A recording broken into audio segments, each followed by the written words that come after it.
In this video, I'm going to walk you through our clients Jason and Abner have been crushing in the last few years working with us, closing back-to-back deals from Facebook advertising. And I'm going to show you exactly how this system works, how it works for them, their numbers, and everything that you need to know in order to learn what to do and what not to do whenever you're running Facebook ads. I'm going to show you proof here that these clients have been winning with us. Look at this. These are all the different YouTube videos that we have created for these clients and with these clients, where case studies, success calls, and we even have a podcast where we walk over everything that is going on. We also have a client properties under contract channel in our Slack that actually sends us notifications about every single client that is getting contracts daily, and we're getting very good at actually getting notifications from our clients. So for example, here you'll see different clients that have also been very successful. And as a matter of fact, we met Jason and Abner in the Boardroom Mastermind, which is a mastermind made for the top investors in the United States, run by one of my coaches, Ken Clothier, who's an extremely amazing individual. And this is where all investors meet, mastermind, and ultimately get together. So we met there and we started doing business together. I'm actually sick and tired of seeing all our clients win so big and you don't even know all the secrets. So in this video, I'm going to show you everything you need to know so you're also successful. Let's dive into this. I'm going to walk you through how our system works, how the entire success story is about, the breakdown of the 2 deals, including the metrics and the strategies that we use and processes, and a little bit of the lessons and takeaways for real estate investors, and then ultimately get started or what to do in the next steps. Again, Jason and Abner have really been a good client of ours. Podcasts, different case studies, multiple reviews, and this is the system that ultimately they use in order to actually generate motivated sellers consistently from Facebook. This same system actually works with Google and YouTube. There's an entire video that walks through this. There is a Facebook ad in the top of the funnel, or YouTube or Google ad. There's an opt-in form or landing page that ultimately is completed, and then people book appointments, turn into follow-up, and turn into conversations, to then into a potential deal. The same thing goes with retargeting and so on. We also have a system where inside sales agents are calling our clients' leads fast, and then ultimately qualifying these people or unqualifying these people, following up with them until the system gets them to our client, which is right over here, where we, with follow-up and appointment booking, making sure that people show up to the appointment. This will be the part where the client ultimately takes over. So a client calls, introduce themselves to confirm appointment before the appointment happens, or just ultimately to actually follow a sales process. Okay, let's go back to this. Here's the numbers of these deals. So it's 2 deals that they actually closed. All right, as an example. In that 1 month right here, 61K profits. There was another month it was 75K profits. They've been consistently closing 60 to 85K months. So here, for example, this month they spent $4,674 that month, and that was the month of December, right in here. The cost per lead was about 122.8 in the Florida campaign, and 137.63 in the multi-state campaign. That was the month of December 1 to December 31st. That means that they actually took $2,300 to close each deal. So that was the cost per deal. And the total assignment fees, the summation of both, is $61,000. And that they are having a decent cost per deal in this different multi-state campaigns. And a return of ad spend would be about 3x, which is incredible. Now, it's very important that we do measure the return of ad spend per quarter and per year, because what matters is that you maintain a solid 4 to 6x, averaging 5x in return as you scale. If you were spending not too much on Facebook and you're having this return of ad spend, it's okay. But as you scale, expect that your return of ad spend will be a little bit lower, but you'll be making more money. Because if you are ultimately doing, let's say you're spending $1,000 and you get $10,000 back, that's a 10x. But you're not gonna get to $40,000 with that, right? So let's say now you spend, I don't know, $10,000 and then you get $40,000 back. That's a 4x, right? So the time to close the deals, which is ultimately the time after the lead has been generated to the deal actually being closed, was about 2 weeks. Was a very short cash conversion cycle for this specific month. And the deal number one was in Georgia, was secured within a one call close. All right, so this call actually lasted 15 to 20 minutes. Now, keep in mind that these people, they do have a very solid sales process. Number two in Florida is secured within a one call close, 30 minutes to 45 minutes to 4 minutes, following the seller's urgency. Now they have a very solid sales process as well. Not every deal will take this short. It takes time to close deals. All right.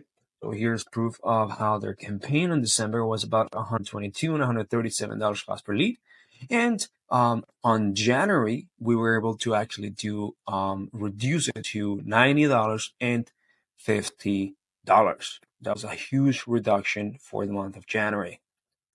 So the first deal, which was a Georgia property, the situation is that the seller inherited a vacant property and ultimately wanted a fair price. Now, you may think, what's a fair price? Well, you have to get into the shoes of the seller. You actually have to understand deeply what the seller is going through. So the process was like this: one cold close, seller shared their needs, and Jason immediately connected with his team for property comps and ultimately have a very deep conversation where they got into an emotional state. Jason and Abner actually follow very simple rules in sales, where they connect with the seller, they do a huge discover call, and then ultimately figure out what would be the best pitch and offer for the seller. If everything is done right, there's going to be little to no objections. Now, the numbers were like this. The ARV was about 175 to 180K, and they ended up contracting this deal for 62.5K. All right. Now, the strategy, it presented a slightly aggressive offer, right? Which was about 2.5K over another investor's offer, emphasizing the ability to close quickly. So what they ended up doing was they built better rapport, better connection with the seller, better authority, ultimately understand seller's current situation, gap, make sure that they went through the entire experience of what the seller ultimately needs and desires to do, and made them make a decision right there in that call. Didn't let the seller go. To figure out that they were also working with another investor, and the investor had actually given a lower offer. But I'm assuming in this point that during the conversation, the seller liked Jason and Abner better, decided to close with them. Now, the second deal ultimately was a Florida property in a hurricane impacted area. The situation was that the seller was behind payments and urgently needed to move into a rental. The process was that Jason allowed the seller to name their price, which aligned with Jason's maximum allowable offer. And the numbers was like this: ARV of 280K, contract price of about 140K, and an assignment fee of 21K for that specific deal. This one ultimately also had a very high assignment fee. I think it was about 40K or something like that, because when you add those two properties, ended up being about 60 something, right? Now, the strategy, they leveraged the seller's urgency and local demand in the hurricane impacted area to secure the deal. And let me show you exactly kind of process that they actually went through, which is something that we've been working on together. This process ultimately helps Jason and Abner remove any objection and actually increase the urgency for the seller to work with them. So here's how it actually works. Introduction is we ultimately visualize this as a sales flow map. So lead generation happens, there's a discover call, and there's an offer call, contract signs, and client onboards, which is ultimately client closing. So if it is a two call close, we would have done a post event. So schedule another appointment. But because the urgency was so high, the discover call and the offer call was done in one call. And this helps us discover objections early. So the details go, you introduce yourself, you build rapport, right? Greet the seller, set a positive tone, ultimately confirm the intent to sell. And here you want to set the frame. Here's what's going to help you ultimately introduce yourself to them, but also set the authority that you need and ultimately control the conversation because you're going to tell them exactly how the call is going to go. And here's the opportunity to add credibility, social proof, and then ultimately set proper expectations. Then you're going to uncover motivations and pain points. You're going to address obstacles.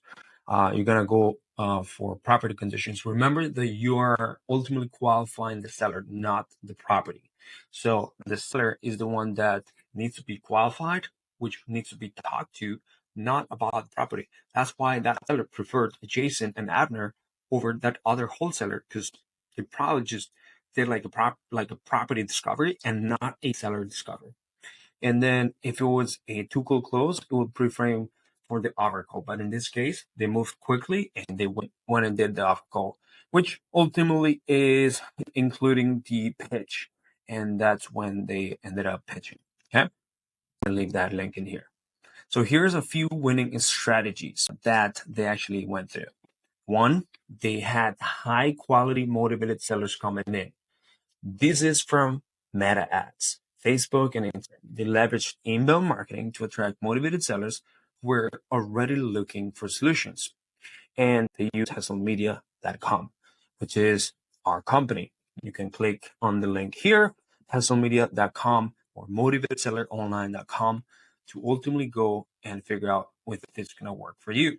Okay. We have an entire video showing the entire process of how it works. The second thing that they used was empathy-driven sales. So Jason's empathetic and solution-oriented communication ultimately builds trust. And he knows that this is a human to human game, right? We're dealing with people that are going through difficult scenarios, situations. This is why you got to take time and patience with your sellers. If you don't have a process to do so, you're going to have a hard time in closing deals. If you're having paid ads coming in, that means that the sellers are already motivated. So take advantage of that. Okay? Thing. Streamlined analysis. So using team support and quick tools help Jason make competitive offers on the spot. What happens is that they already have a team ready to do the underwriting process. And this is what a lot of people actually lack because they either take too much time, they not analyze the property too much, they don't know how to comp it, and they don't want to have any support. So while the closer was in the call with the seller, there was another team helping them actually do comps.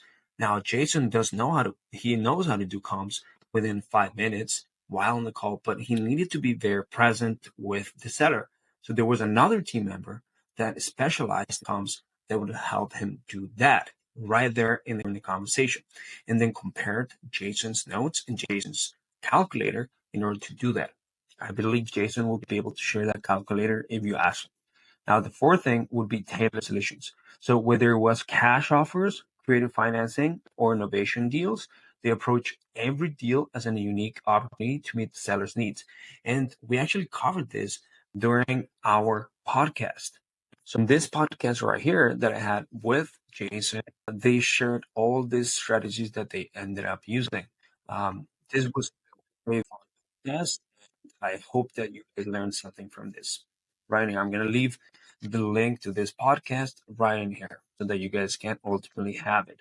Oh, now, key takeaways for real estate investors from this. So, what's going to happen is that you got to start with motivated seller leads. You got to choose the right channel, right? Inbound leads are already seeking solutions, making them more receptive and easier to close than cold leads. The problem is that you think that people are going to give away their house. You have to have a follow-up process and a sales process so that from click to close, you already know what to do. Obviously, the campaign, the marketing needs to prime the leads, pre-warm them so that when they talk to them, to you, ultimately there is a better rapport, familiarity, conversation, trust elevated. Either way, the closer needs to ultimately take them through an experience, like about a proper sales process. All right.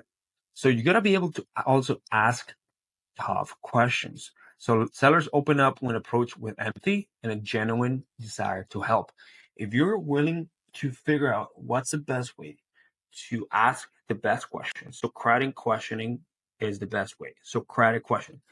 You gotta follow people like RJ Bates, Steve Strang, Ian Ross. They're both our partners, or Eric Klein for the best type of sales process. In my channel, I also actually teach.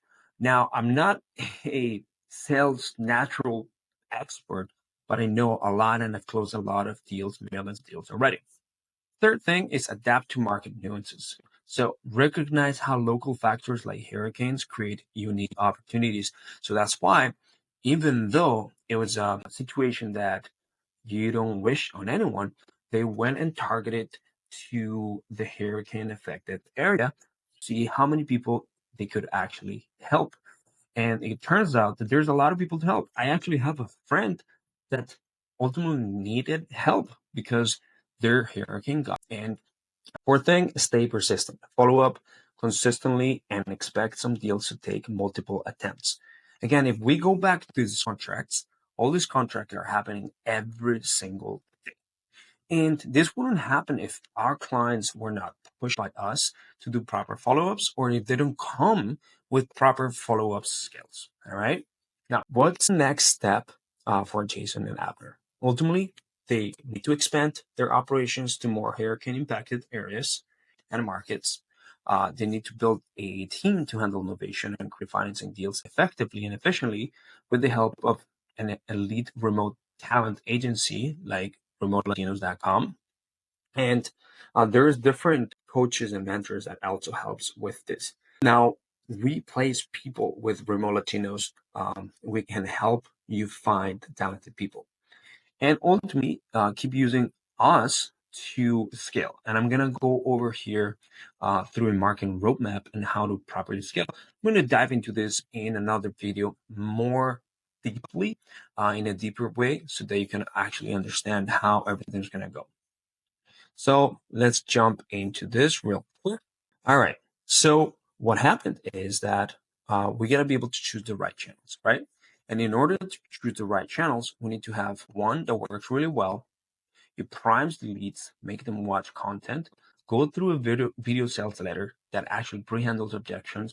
There is an appointment setter or a junior acquisitions or just an acquisitions that goes through a process and then ultimately goes to a closer. But in order to scale this, we have to choose more than one channel. So you want to be able to have Facebook ads getting to 50K, 60K months, and then be able to then add something like Google ads or even YouTube advertising. Okay. About here, the entire game plan. Let's go about it. So here, there are 5 pillars for you to ultimately scale a marketing channel.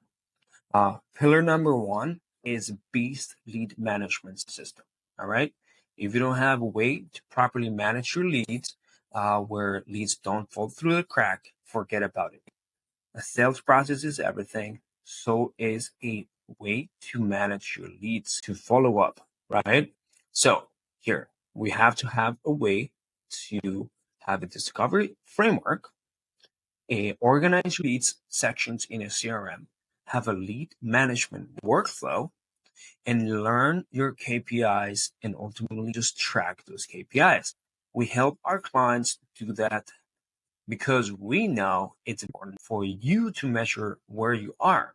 So there was a study done that there's a few people that didn't measure their weight, and the same amount of people measured their weight every single day.